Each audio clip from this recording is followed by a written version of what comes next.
Good evening, everyone, and thank you for joining us. It's a very devastating, painful time. So I would like to dedicate this Torah study. We have a minion of people in honor of the soldiers who are literally giving up their life for a fellow Jew. And those who are massacred just because they are Jewish, they are holy people, they don't need our study and prayer because God holds them very dear. But definitely people are putting their life on the line, and may there be success, and may all the captives be released. We have begun discussing chapter 12. Chapter 12 is one of the fundamental ideas in Tanya. Up to 12, we were leading into the idea of the soul, the garments of the soul, and how the soul expresses itself. In one sentence, every human being possesses godly soul and animal soul. The godly resides in the brains, the animal soul resides in the heart. Every human being is made of 10 powers, 10 different powers that combine create the personality. 3 are cognitive in the brains, 7 are emotional and action. Each one of us has strength and, so to say, not weaknesses, but lesser degree of some of the 10. And it's like a mixer that you add many colors, a few more degrees, few more percent of a certain color makes the outcome different color. And finally, we discuss the souls. Each one of the 2 souls expresses itself in through 3 garments. They are thought, speech, and action. This was until chapter 12. If you don't remember, or if you need to refresh your mind, you can always go back to YouTube and search for it. In chapter 12, the rabbi is going to discuss the Beinoni. Again, one more sentence about the personalities. We have discovered that there are 5 personalities, 2 wicked personalities, 2 righteous personalities, and the Beinoni. Beinoni is the middle one. This book is the book of Beinonim, the middle one. The rabbi proved that it's impossible to have been a Rasha, a wicked, with just majority sins and minority good deeds, and a tzaddik, a righteous, whose majority are good deeds and minority are sins. It doesn't make sense because the Torah calls someone with a single sin a wicked person. And therefore, there are different levels of righteousness, but the righteous do not possess the animal soul. A wicked person does not possess the godly soul. In other words, the godly soul is either asleep or entirely gone. Beinoni is the rest of us. The Beinoni is the rest of us should strive to reach to. A Rasha is, I don't know about anyone here in the room, but I know myself, I'm a Rasha. A Rasha means I have strong urges. Sometimes I succumb to those urges, sometimes I hold back. Beinoni is a person who is able to be perfect in the garments, in the thought, speech, and action. And now we will expand on that. I want to share with you what we are going to be discussing for the rest of the chapter, which I think is fascinating. The rabbi is going to make out 3 points. The rabbi was going to make a difference between being a wicked versus being a righteous man. What's the difference?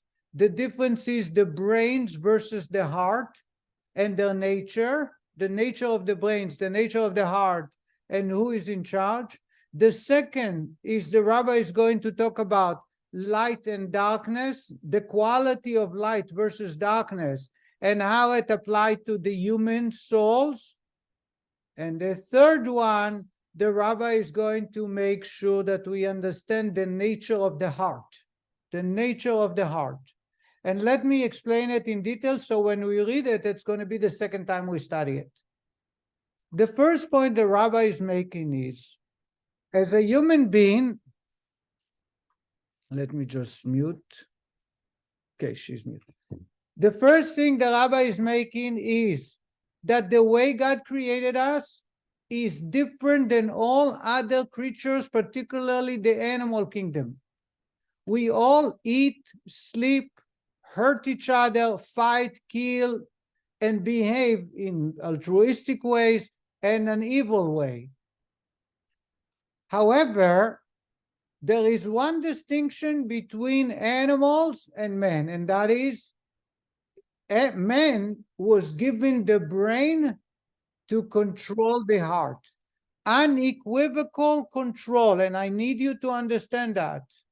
The Tanya's idea is that when God created us, he put the brain, and the brain is in full control.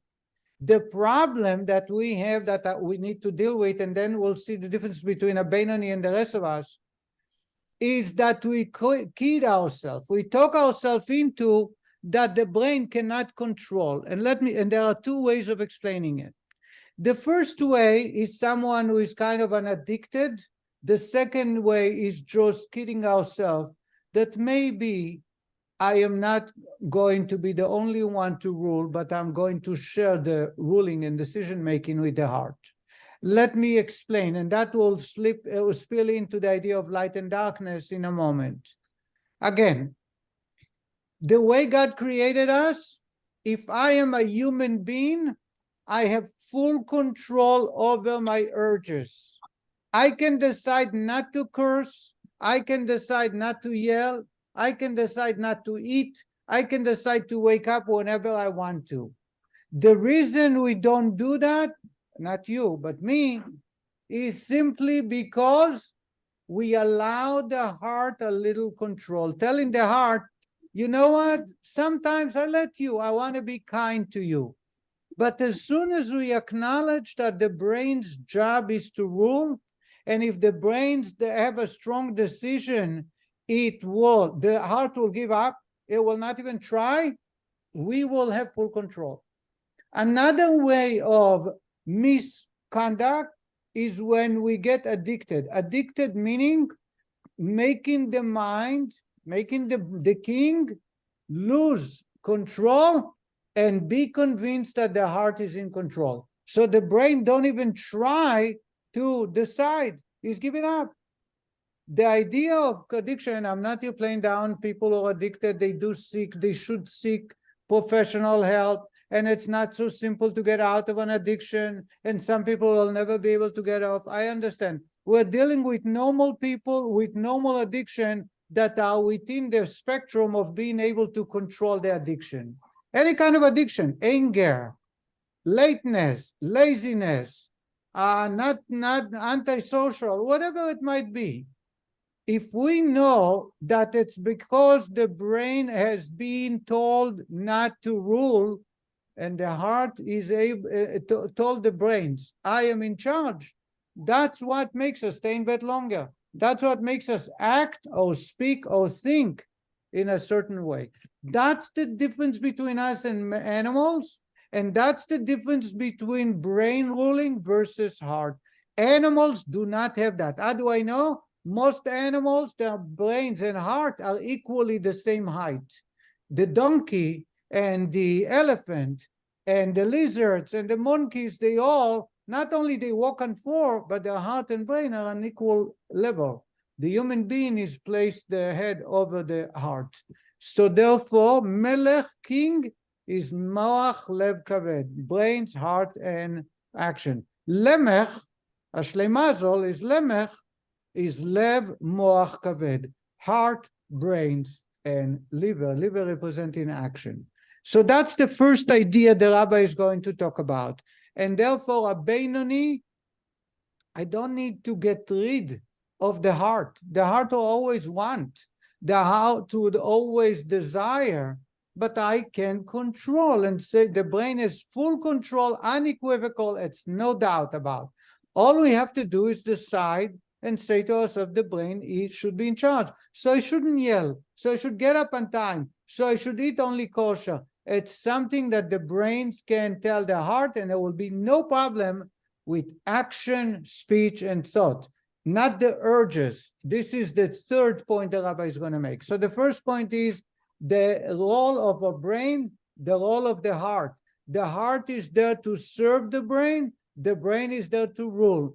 Anytime we are either addicted or we don't behave properly, is because either we already gave up, the brains was told to shut down because the heart is going to rule, or the second way is the brain is convinced to share rulership with the heart. That's the first thing. The Beinoni is someone who has urges, whose ideas that enters his mind to be jealous, to be angry, to wish unwell people when you see that they are very successful. But the idea of a Beinoni is for the brain to get up and say, I'm in charge. That's not right. It's not the right thing to do. You got to stop. Did I make myself clear? Did I cover this topic? Now let's talk about light versus darkness, and as it applied to the two souls. King Solomon, everything I say to you, by the way, is not me. It's the Rebbe. This is a summary of what the Rebbe is talking about in Tanya. The second point the Rabbi is making in this chapter is King Solomon said, I have seen that there is a benefit to light versus darkness. I have seen that there is benefit to wisdom over stupidity, just like the difference between light and darkness. And the rabbis are asking, what is the big deal that he has to remind us that light versus darkness is better, and the wisdom versus stupidity or dumbness is not so easy to distinguish. And the rabbi explains the following. When you have light and darkness fighting each other, there are three characters that the light possess where darkness does not have. By the way, it will help us be able to understand the situation in Israel also, because you have light versus darkness. Number one, you need very little light to dispel darkness. Darkness fills all the room. If I strike one match, there is light in the room, I can see everything. That's number one. Number two, to get rid of darkness, I don't need to fight darkness. All I do is ignite light. Igniting light will make sure the darkness is totally gone. And number three, I forgot what's the number three. We'll get to the text soon. What's number three?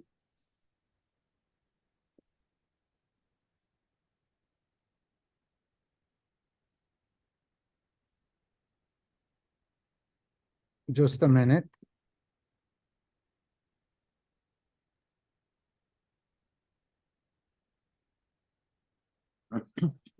The number three is there is no contest between the two. There is no fights between the two. Never be fight. Anywhere there is light, what happens to darkness? It goes away. The only place darkness can exist is when there is no light. It's not like evil forces fighting good forces. There is no fight. The evil forces exist only when there is no light. As soon as you ignite light, the darkness goes away. So that's number one. There is no fight between the two. It's not a match, and the light wins. There is no such thing. Light is there. There is no darkness. Number two, a little bit of light. And number three, you get rid of darkness without fighting darkness, but by igniting light. The more light you put in, the less darkness it is. Is that clear? Says the Rebbe, this is the idea of wisdom and the opposite of wisdom. Wisdom, brains, remember we spoke, godly soul is in the brains. Animal soul is darkness, it's in the heart, the desires, only me, the ego, self-centered. In order for us to realize that the war between the two is not a true war, it may feel like an internal war as long as we allow it to be two forces fighting each other. But King Solomon tells us that it's light versus darkness. In other words, get busy with doing positive and there will be no urges. There will be no fight with the darkness. Also, one little good deed will dispel all the darkness. And number three, darkness goes away when you're busy with the positive. And there are many, many stories to that effect, where the Rebbe once, somebody asked the Rebbe in those years, in the 60s, 50s, 60s, early 70s, the yeshiva boys on their birthday, or couples on their birthday or anniversary, they were asked to have a private audience with the Rebbe. Of course, the Rebbe's time was very valued, and the Rebbe would stay all night, 3 nights a week, Sunday night, Tuesday night, Thursday night, just accepting people from 10 p.m. until 8 a.m. will go home to eat and spend time with his wife. And then he would come back. It's a full day. He wouldn't sleep. It's impossible to explain that. But 3 days a week, he would not sleep. Physically, people were coming and going in line. I was, as a child, 9 years old in 1975. My grandfather brought me to to New York, and we went into the Rebbe. We were online because I was a young child. So they allow us to come in early at 10 o'clock, I believe. At 10:30, we walked in, and we spent, the Rebbe was asking, the Rebbe tested me in the yeshiva, in what I studied. But the Rebbe was up until 8 a.m. And then he goes on the regular day. There was no bed. There was no taking a nap. And then he would go back, sleep very few hours, 2 hours a night. And then on Thursday, he would do this. On Tuesday and Thursday, he would do the same. So one time a yeshiva boy asked the Rebbe that his mind is wandering in the wrong ways. Yeshiva boys, teenagers, they you know, I'm not sure if you've been to a yeshiva boy, but a yeshiva boy will fully understand. So the Rebbe says to him, and what did you try to do? He says, whenever a thought enters my mind, I says, no good, no good. And I try to divert. And the Rebbe says, and what happens? He says, a minute later, it comes back. So the Rebbe says to him, you know, chapter 12, the Rebbe is talking about the darkness. Don't be chased to its sticks. You cannot just say to it, go. Instead, ignite light. Anytime you have a negative thought, start thinking about the study that you study Torah and see how well you remember it. Learn by heart. In other words, don't get busy with the darkness. Be busy in light. Even a little bit will get rid of all the darkness. And in that way, I must say, it brings so much positivity to my life, and I believe Hasidim will follow it. Because anytime we have an idea for real life challenges that normally will make us depressed, because there are, each one of us, again, I'm speaking about myself, has such challenges that it's impossible to fathom how you can overcome them. And if somebody else would tell me those challenges that I face or faced, I would say, I'm sorry, I feel sorry for you because I don't know. I don't know how to cope with it. The only way we Hasidim ever smile is because every time the idea enters our mind, we say, what did I just study this morning? What am I going to be studying tonight? And get busy with the study of Torah. What happens is darkness does not require fighting it because it's unreal. Light, just light dispels darkness. Little light dispels darkness. And what's the third point? I just shared with you the third point. Oh, there is no war. Thank you very much. It's not a contrast between the two and you're taking sides. Darkness is there because it's void of light. As soon as you put light, darkness was gone. I hope I made myself clear. This is the second point the rabbi is making. Again, to summarize, because to me it's very fundamental in every part of our life, and it will play out, as we'll see in our day-to-day life and the way we study Torah as well. The first point the rabbi makes is that as human beings, we are a unique creature that God created in his image, meaning he instilled in us, in the brain, the godly soul, and the brain is fully in charge of all our action, speech, and thought.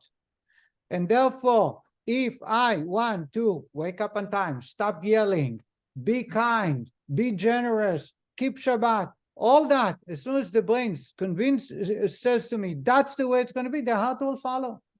That's number one. Number two, there is a comparison. King Solomon in Proverbs compares wisdom and the opposite of wisdom to light and darkness. And the rabbi makes a point, 3 points, 3 qualities of light versus darkness. Number one, there is no contrast. There is no fight between light and darkness. As soon as light comes in, darkness runs away. Number two, you don't need lots of light to dispel darkness. A little bit, one match. And number three, to fight darkness, you don't fight it with sticks. You fight it with light. The same is exactly the same about darkness is the heart, which is the opposite of wisdom. Light is representing a godly soul, which is wisdom. If I have an urge, if I have a negative thought, if I have a desire to hurt, to stay away from good behavior, to spend time or to get lazy, realize you don't have to fight it, because if you're fighting it, you're engaging with the darkness and you, so to say, sinking into darkness. Instead, get involved in a positive activity. Say to yourself, what can I study? How can I be kind to my spouse? How can I spend time? Call my parents, call my children, call my family, and be cheerful. And by doing so, darkness is gone. And that helps us understand addiction. That helps us understand melancholy and depression. Because did I share with you about the story of depression of the girl? No. Maybe I shared it before, but it's worth sharing again. In the early 80s, there was a young girl who became observant and joined a girls-only yeshiva.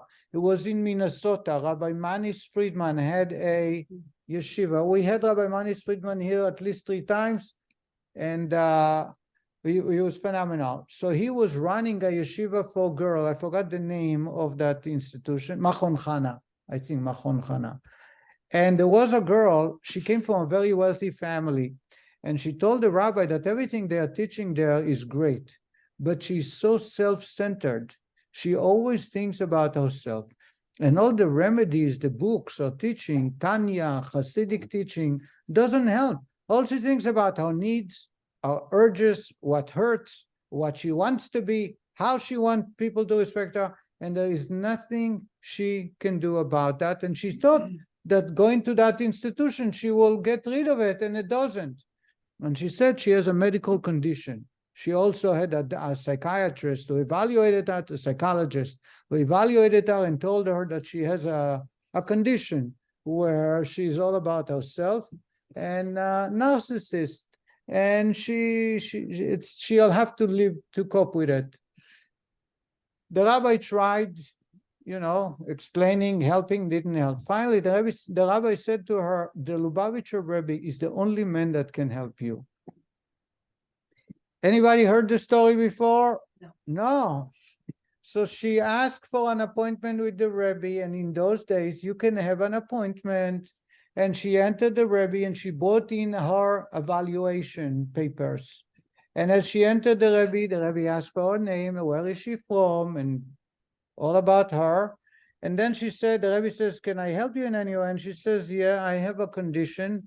Here is the papers. And I've tried with medicine, I tried with professionals, and I even went to the Rabbi Friedman, and they all told me that they can't help me. I'm all about myself. And the Rebbe said to her, there is different versions to what the Rebbe exactly says. So it's not verbatim, but the idea is. The Rebbe said to her, to be selfless, it's all about action. It's not about how you think. You may think of yourself that you're in the center of the universe and everybody has to worship you, and always think about what you want to be and how great you are and why people don't respect you. Let's not talk about that. And she started telling the Rebbe, but I have a condition. The Rebbe says, I know you have a condition, but I'm asking you in action. Can you be selfless in action? She says, how is it possible? I cannot help somebody else. I have a problem. It's all about me. And the Rebbe said to her, you're going back to Machon Chana, to Minnesota, to that institution, the women-only yeshiva? She said, yeah. And the Rebbe says, do you go into the dining room for lunch and for dinner and for breakfast? I said, of course, like everybody else. So the Rebbe says, I have an idea for you. Can you try for 2 weeks? Every time when you go to the dining room and collect your tray with food, and cutlery, go to a table and turn around to all the girls on that table and says, does anyone forgot to bring a fork or a knife or a spoon or a napkin? Can I help anybody? She says, Rabbi, it's not going to do anything. And Rabbi says, can you try it for 2 weeks? And she said, sure, if that's what you say to me, I'll do. So for the following 2 weeks, she became a different person. Instead of being by herself, all depressed and upset why she don't get respect, etc., she would walk into a table of 8 or 9, 5, 10 girls and say, hi, can I sit here? And they'd say, sure. She said, does anyone, forgot to bring a fork or a spoon? Can I help you? Can I bring? And some girls would say, yeah, gosh, I need a napkin, I need a fork. And she would go back and bring. 2 weeks later, she became a totally different person. She didn't need no medication. She didn't need no evaluation. Today, she runs a beautiful home with many, many children, and she's totally selfless. There was no need for training. There is no need for boot camp. There is no need for any medication. It was all about action. When you do light, ignite a match, there is no darkness. Darkness does not fight. You don't get rid of darkness by fighting darkness. You don't fight darkness. You ignite light, there is no darkness. As soon as the Rebbe asked her to be selfless in action, as we'll talk about how much we control action, speech, and thought in a moment, then all the issues she had was gone. There was non-existent. So that's the second point. The third point the Rabbi is going to make is the way our heart is created by God. The Rebbe is going to teach us that we all possess a heart who has negative urges. You cannot get rid of those urges. We all have urges. We look at someone, I wish I was, why is he so successful? Why does he have this? What? We are having urges to stay in bed longer, to lash out, to whatever it might be that's not proper behavior. The urge will never go away unless you're a tzaddik. If you're a tzaddik, you have no urges. That's the difference. A Beinoni, the middle person, has a very strong heart. Strong heart representing the animal soul. The urges, no matter how righteous, you might think that I'm a righteous man. Maybe because I grow beard and I wear a white shirt. I don't know. But I'm here to tell you I have urges just like each one of you. You can ask my wife, she'll testify for that. So the more you know the person, they say, the closer you get to a person, the less respect you have for the person. Anybody heard that? Because you get to know the real true urges. The only exception was the Rebbe. The more people knew him, the more they realized how special and different he was. Because that belongs to a different category of a tzaddik. When you get to know a person very well, that's when you discover the true heart.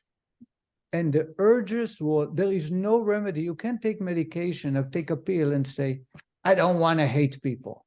I don't want to be lazy. I don't want to enjoy non-kosher food. There is no such thing. It always is there, never goes away. The idea for us to understand is God does not want us to have a different heart. That's the heart God gave us because that's the mission he assigned us, and that is to limit it and so to say confine it to the heart and not to the garments. We spoke about the garments for so long because it's so important now to understand. The heart will not change. I will always have jealousy. I will always, when I hear someone great success, I'm saying to myself, why is he so blessed? The idea is to immediately say to myself, that's wrong. I shouldn't think that way. That's it. Will it change? The urge will never change because that's the way the heart is. Will it control me, allow me to speak in a negative way or think in a negative way or do something negatively? That's when a Beinoni comes to the play and saying, no, that's a sin. The urges are not a sin. There is no sin because God created us that way. But that's why emotions in Hebrew are called midot. Midah is measurement. Midah is measure. You go to a tailor, he asks you which midah you are. What size are you? Size. Measurement is midah. Also, the attributes in Hebrew are called midot, 10 midot. Why? Because they are according to each person, and those may not change. However, we need to know not to allow it to spill into speech, thought, and action, because that's where the mitzvot, that's where God's commanding us, stay away, get involved in positive. Did I make myself clear? Because I've been speaking for too long. Any questions? Yes. I have a question. So we're referring to light and the darkness with the person, right? Like within our spiritual mind. Godly soul is light, animal soul is darkness. King Solomon compares wisdom to stupidity, to light and darkness. Wisdom is in the brain's godly soul, stupidity is in the heart. Go ahead. Question I have is, I really like the expression that a little bit of light will, All of it. I mean, the whole relative sphere. But think what's happening in Israel. When we say that there is a light that's a darkness that's hiding together. So it's very painful and it's very hard to address the situation in Israel, just as is very painful to address the Holocaust situation, because it's not fair. It's unfair. People are trying to have a party, right? They went to a festival. They did what children would teenagers do. And people came and killed them for no reason. They walked into homes and killed entire families. Father, mother, and all the children are gone. More than one family, many families. It's unfair. So therefore, it's very hard to speak about it in a way that people get the idea, or perhaps it might cause people to disagree simply because the emotions are involved.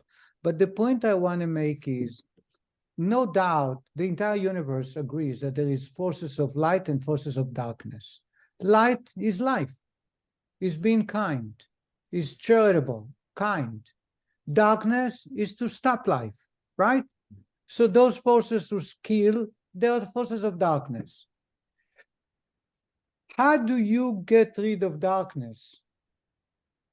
The best way to get rid of darkness, as a metaphor for a moment, is not be busy with darkness, but get busy with light, with positivity. When you spread light, the next generation will say, why are we doing this? Isn't there something else? Isn't there a better life? And that will affect them. But again, it's a very painful situation, so it's hard to go into details. Well, my question was that I completely understand the spiritual side and inside of a person. If you have that thoughts, you think of something good, and it goes away, right? So you should be fighting with them, but you should just switch your mind towards something else. But in reality and physical matter, between Israel and Hamas right now, if you don't fight them, they're going to kill you. So in that reality, in physical reality, the light is fight with the darkness. All right, so you're making a point that we have to fight darkness, right? And the way we fight darkness in this case is with darkness. We kill, right? The only way. Is that the point you're making? No, but that's the point you're making. I want to make sure. Yeah, so again, if we compare the terrorists to the Jewish people who live in Israel, you have light and you have darkness, right? And at this point, we must engage in darkness to get rid of that darkness, correct? And that's the point you're making. Shouldn't we just spread light? Bomb with love. Have you heard of Bomb with Love? Anybody heard? I was involved in Los Angeles with deprogramming kids who got involved in cults. There is a cult called Scientology. It's a cult. L. Ron Hubbard's base was in cold water, by the way, in Clearwater. I knew about L. Ron Hubbard and I read his book because we were involved in getting people in Hollywood out of the cult.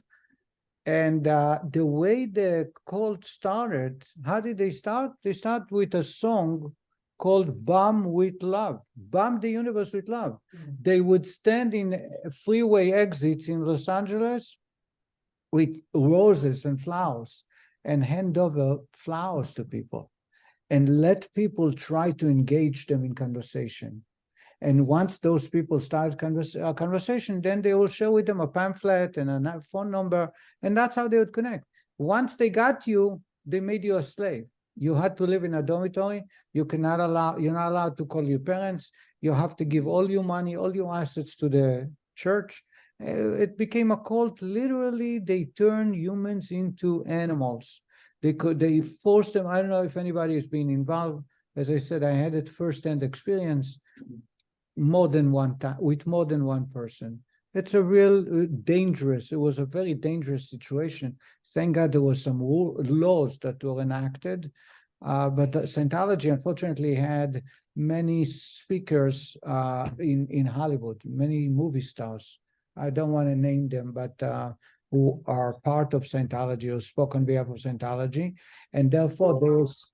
I'm sorry, they are bombing in Israel now. I don't know how to stop it.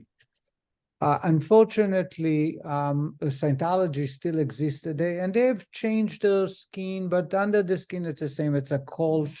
However, they were forced to, so to say, mitigate or soften the ways. I was involved in the 80s, 85, 86, 87. So Bomb with Love was the motto, the idea that came from Scientology. In other words, only positive, only light. Unfortunately, that's not the light that we're talking about. The point I wanted to make is the rabbi is going to talk about that there's definitely time to fight with darkness. And we call it learn from your enemy. Learn from your enemy. Learn their techniques and utilize it to fight your own enemy, as we will discover. And that's exactly what's needed in Israel. They're using darkness, but it's a mitzvah because that's the only way to survive. So we take the weapons and we destroy lives, but they are done for a positive, for the sake of greater good. But in essence, from the Kabbalah point of view, we are taking darkness and fight darkness. We need to know that. But it doesn't stop us from utilizing it because that's one of the ways to overcome those challenges. But that's here, it's not the proper place for it. But the rabbi is going to talk about that idea. Does that address the point? Okay. So again, before we start reading, I want to do reading tonight. There are 3 points the rabbi is talking about. Number 1, brain versus heart. Brain is in full control, 101%, no doubt.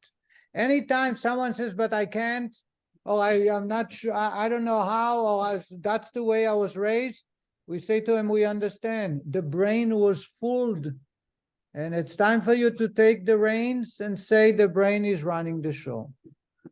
Number 2, and I should tell you, there are many people. Now, again, I have to make the disclaimer. There are many people who have a serious problem of addiction and they need medical attention. They should go to, and I will be the first one to help them go to seek medical attention. We're not talking about people who are on this type of situation. We're talking about normal people who have a normal life and, right, so to say, have addiction issues that are able to control with understanding the human nature. Number 2, the rabbi is making light versus darkness. There is no war. There is no fight. Light does not fight darkness. Don't need a lot of light, little light. And as soon as you involve in light, there is no darkness. And number 3, the heart. The heart has urges, and it's not your fault. It's not going to change unless you're a tzaddik. A tzaddik does not have the urges because the heart, the evil soul, the animal soul, always wants self-centered. They want to feel good. They want to be in charge. They want to be best. They want to have the respect by everybody. The idea is for us not to allow the heart to spill it out into the garments of thought, speech, and action. So if the first idea that enters my mind is a negative, there is no need to feel bad, as we'll discover, because that's the way God created us. The idea is, do I allow to contemplate? Do I continue thinking about this idea? Or I say to myself, 1 second, that's not the way God wants me to live my life. And it makes me, and I stop, I shut it down. The same is about speech. I can decide not to talk. I can decide not to act, even though I want very much. And my heart tells me it's the best thing for you. I can stop myself. And in that way, we all have control. Any questions? Last time when we studied, what happened?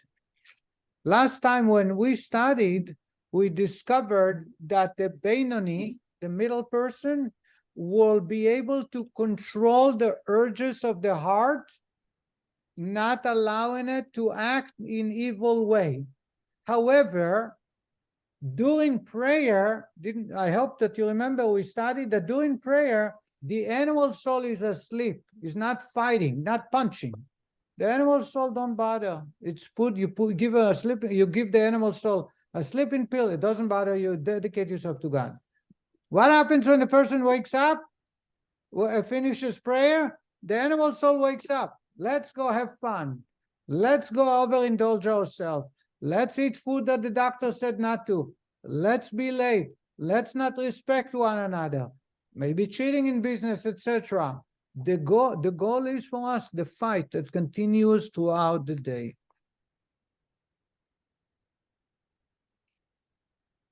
And that's what the rabbi is going to help us understand how to fight, and I give you the ideas here. We are on page 180. But this state of affair, I'm sorry, I'm going to read one paragraph prior. Thus, during prayer, the Benoni's divine soul is his undisputed sovereign, as the Alter Rebbe stated above. During prayer, there is no match. There is no animal soul. There is no darkness. There is nobody fighting the godly soul. He is dedicated to God. He is doing the right thing. But this state of affairs lasts only for the duration of the spiritually charged time of prayer. However, after prayer, when the state of sublimity of the intellect of the Ein Sof, blessed is he, departs, that is, when the spiritual illumination engendered by prayer ceases, the evil of the animal soul in the left part of the heart reawakens, and he, the Benoni, once again feels a desire for the lusts of this world and its delights, since the evil of the Benoni's animal soul remains undiminished, even after prayer, as Alter Rebbe will explain shortly. In other words, the animal soul is in full force after the prayer. As long as I'm praying, I'm connected to God. As long as it's Yom Kippur, I'm connected to God. As long as I'm in synagogue, I'm connected to God. I'm doing what's right. By the way, I should tell you, it may be challenging, but I'm taking a chance. The purpose for men to be married is to have their wives serve as a godly soul, to stop them for all their urges. And by the way, there are bases for it in the Talmud. The Talmud says that a rabbi told his students, when you get married, respect your wives, because she's saving you from sin, from looking elsewhere, from behaving inappropriately. I have children. I may pay a price for saying that, but I think it's important. I have children, and they are looking to get married. Some of my children, we have a conversation before we allow them or we connect them with potential spouse, either a boy or a girl. One of the main questions is what kind of a life you want to lead? How religious you want the girl or the boy to be? It's a very important question, because if there is a discrepancy there, it's not going to work. There are things you can compromise on: looks, how much money does he make, where he's going to live, wants to live. It's sometimes you're willing to give up, but the type of religion, it's every day, all day. So I have some children who are higher, and it's funny how when we need to describe to our children, we compare girls to girls they know, or boys to boys they know, and this way we get a feel to exactly what they want, and then we take to a matchmaker and we explain what we want. Because today when you say I want a religious girl or I want a religious boy, the spectrum goes from one end to the other, and there is no end to it. And when you say, I want a Hasidic boy, or I want a Hasidic girl may mean someone who walks today with a miniskirt. And Hasidic boy may be somebody who is texting on Shabbat. You have all kinds. One of my daughters, before she got engaged, a boy, very, very important family, they did not trust. So they sent a spy to a school. She was a preschool teacher in Park Slope, New York. And they had called the director of the school saying that they are interested in that girl and they want to verify the way when she sits, if the skirt covers the knees or not. And they want to see it in action. If she should not reveal it to the girl, but they want her permission to peek from the window of the school, of the classroom. And my daughter said to me, there was a stranger there standing outside the window and looking and watching. And at first she worried. Then she was smart enough to realize what is going on. So, you had to ask this question.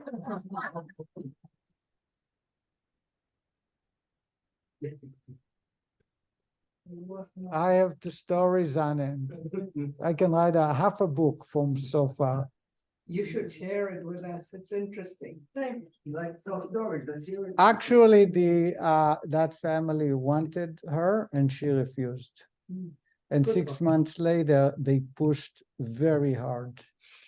And she was I said to her, there is no better family, and a great family, real nice. I didn't know much the boy, and he had brothers, friends of my children. They didn't know. You're not supposed to tell the other siblings, but we were asking them about this boy. We were asking them about 3, 4 boys in the class.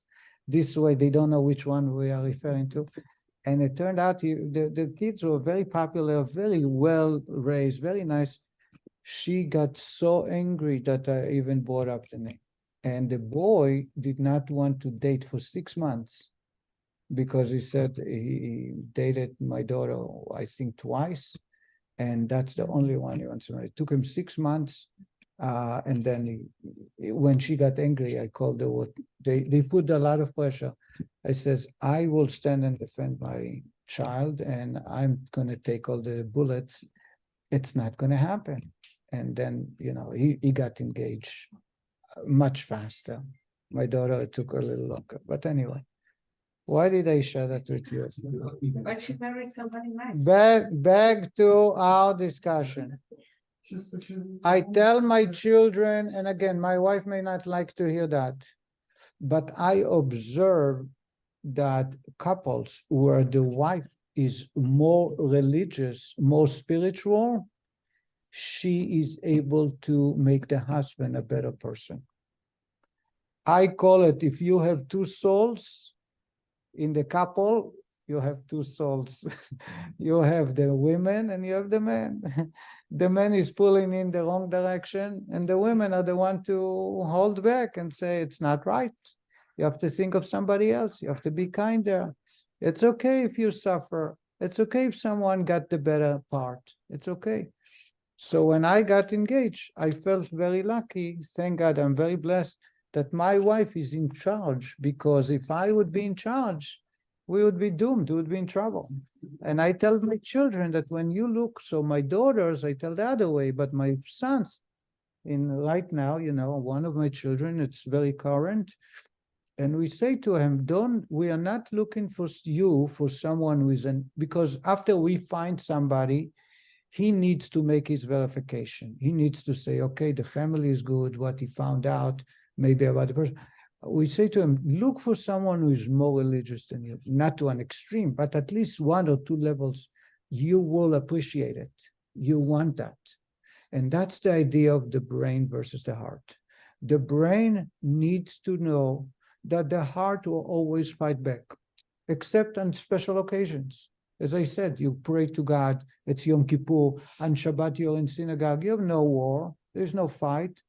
The animal soul is asleep. As soon as you leave the door, as soon as the holiday is over, as soon as Yom Kippur is done, back to business or fighting. The animal soul wants to rule.